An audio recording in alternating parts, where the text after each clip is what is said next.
Cantos 14 through 17 by Jen, Jet, and Ashley. The sinners who live here include blasphemers, sodomites, and usurers. Dante and Virgil proceed through the 7th circle to the 8th circle.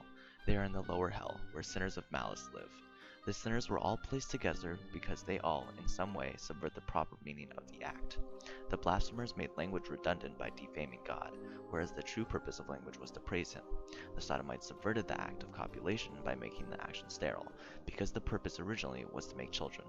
The usurers made money, which was supposed to be a method of barter or exchange, into a way to create artificial products. Biblical allusions of Cantos 14 through 17. Blasphemers. Jesus talked about the unforgivable sin. And I tell you, every sin and blasphemy will be forgiven men, but the blasphemy against the Spirit will not be forgiven. Matthew 12:31-32. In the Bible, blasphemers will never be forgiven, which is why Dante puts them in lower hell, because speaking against God is the ultimate sin. Sodomites. A man named Lot lived in the city of Sodom, a greatly sinful place filled with homosexuals. 2 angels come down to destroy the city because of its sinfulness, but only Lot's family is saved. When they try to escape the town, the men of Sodom knock on the door to have sex with the 2 new people, the 2 angels. Dante puts them in lower hell because the Sodomites partake in sterile sex. This was a great sin. Usurers. Lends it interest and takes profit. Shall he then live? He shall not live. He has done all these abominations. He shall surely die. His blood shall be upon himself.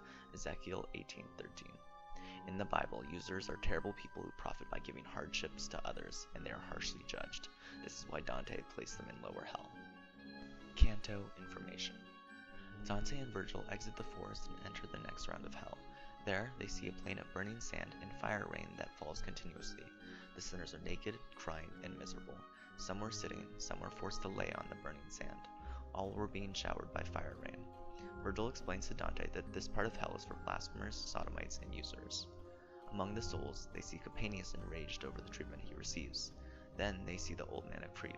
This giant has tears flowing from the cracks in it. Virgil then points out a river that supplies all the waters of hell. The people of Canto 14. Cato, used as a metaphor, led an army in Libyan desert. The ground was burning sand, just such a waste as Cato marched across. Alexander the Great, used for a simile, Grecian king that spread Grecian culture, Hellenism, like those Alexander met in the hot regions of India. Capaneus, one of the 7 kings that took over the city of Thebes. He was killed by Jove, god of sky and thunder, with a lightning bolt while desecrating God. O Capaneus, by your insolence you are made to suffer as much fire inside as falls upon you. Only your own rage can be fit torment to your sullen pride. Dante does not feel bad for Capaneus because he still is full of rage and has not tried to understand his sins. Capaneus is a very important character in this canto because he continues to desecrate God while still in hell. He, unlike many others, does not feel remorse in hell or regret for what they did. Rhea, used to explain Crete, Saturn's wife and Jove's mother. She hid her son in a hidden location in the island of Crete, and Corybantes made loud noises to cover up the baby's cry. Once Rhea chose it as the secret crypt and cradle of her son, and better to hide him, her Corybantes raided stood in when he wept. Old man of Crete. He is on the island of Crete and is made out of materials used in the ages. An ancient giant stands in the mountain's core. Iron is from the Holy Roman Emperor for the left foot. Terracotta is of the Roman Catholic Church for the right foot. Oddly, terracotta is not as strong as iron, but supports more weight. Gold is from the golden age of innocence for the head. Brass is for the torso. The tears show how each age declines. The tears then form the waters of hell. The old man is the center of time in 3 continents. He is facing Rome, the west, the future, and turned away from Egypt, the east, the past. Canto 14 quotes, "Enormous herds of naked souls I saw, lamenting till their eyes were burned of tears. They seemed condemned by an unequal law." And this shows how the souls were treated. Just so in hell descended the long rain upon the damned, kindling the sand like tinder under flint and steel, doubling the pain. The sand plains are lit on fire because of the fire rain. This was one of the 7 who laid siege to Thebes. Living he scorned God, and among the dead he scorns him yet. Capaneus was killed by Jove while he was blaspheming God. Nothing your eyes have seen is equal to the marble of the rill by which we stand, for it stifles all the flames above its course as it flows out across the burning sand. Dante and Virgil see the water of hell that flows across the burning sand. What I was living, the same am I now, dead. And this means that whatever you did alive will follow you to death. Capaneus represents this because he was a blasphemer in life and also in death. Canto 14 Important Analysis. Capaneus is the most important part of this canto because he represents how the sins you committed in life will follow you to death. He, even in hell, continues to blaspheme Jove or Zeus even when Eos has killed him. This causes his punishment to go on for eternity and get even harsher. Canto 14 Symbolism. The red river that Virgil points out to Dante is where all the water from hell comes from. The water is the tears of the old man of Crete.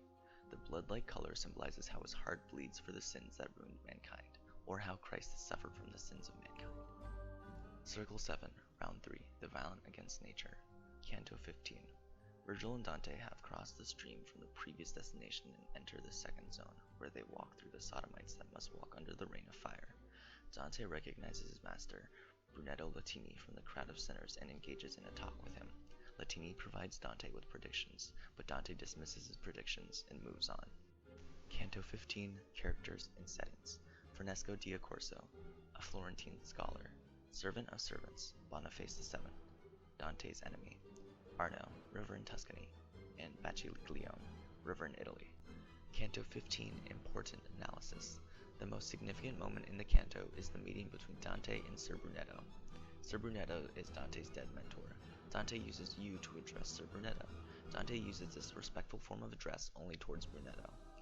The author Dante places men he respects in hell. One could argue that by including a friend in hell, Dante is rightly insisting that following the right path is the only way to avoid hell and to reach heaven. Respect and good deeds on earth are not enough to survive damnation in Dante's ideology. Dante hears the third of three prophecies concerning his exile from Ser Brunetto.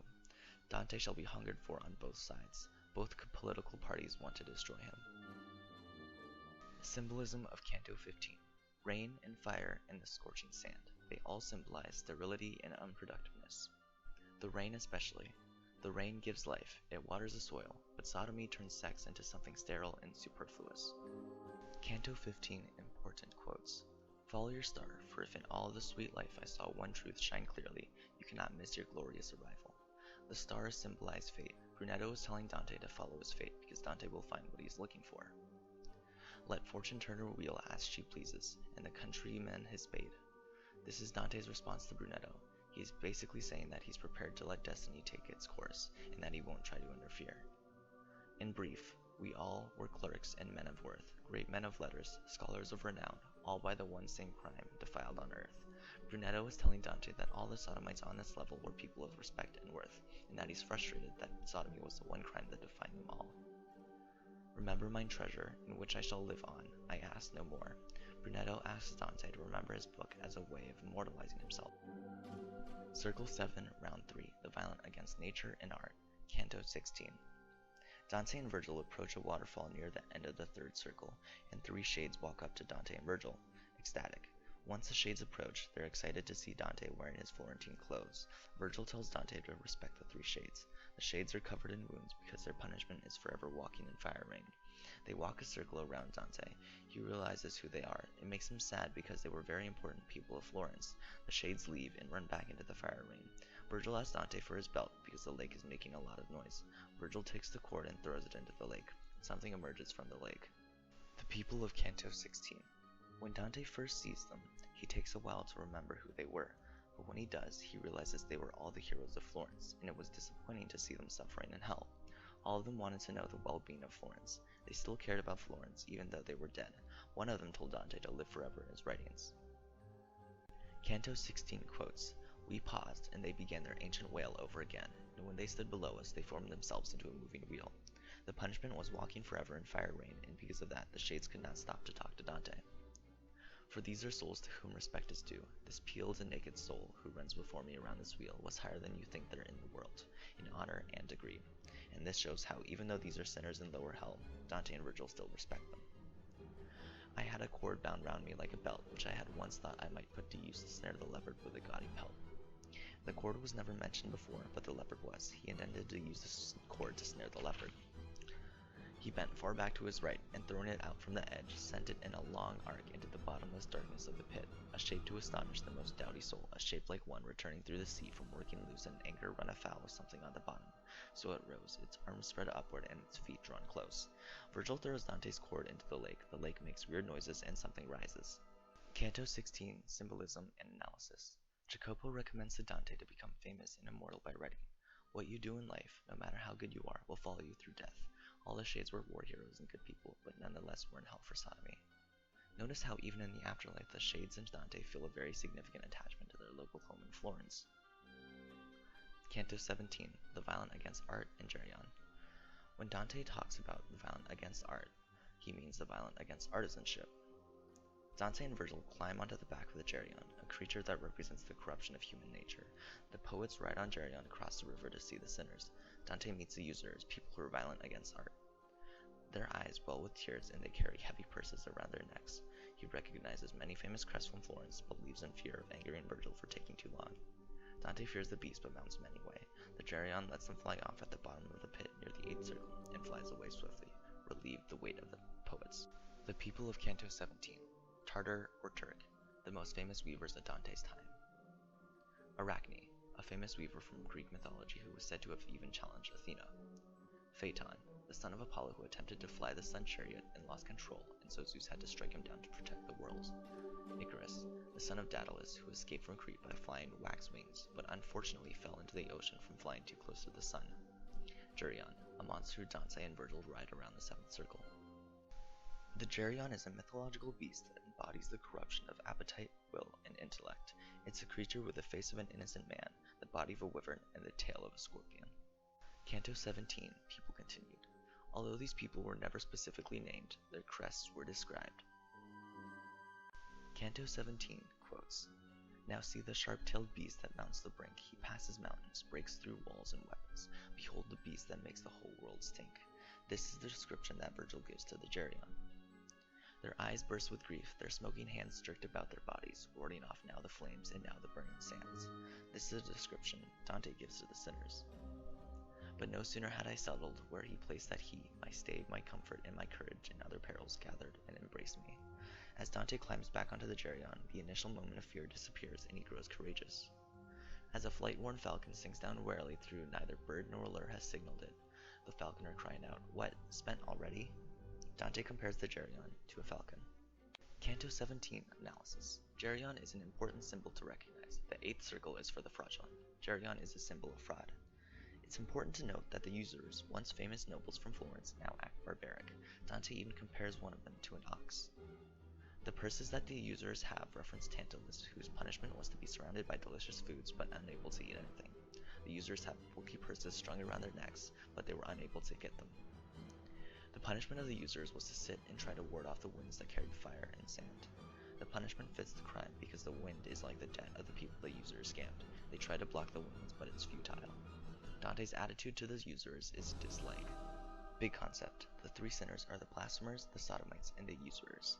The blasphemers desecrate God, the sodomites have sterile sex, and the users scam people. The punishments all have something to do with fire. And finally, the 3 sinners are grouped together because they, in some way, subvert the true meaning of specific actions. Thank you for taking the time to watch this video, and let's hope we all do well on the test.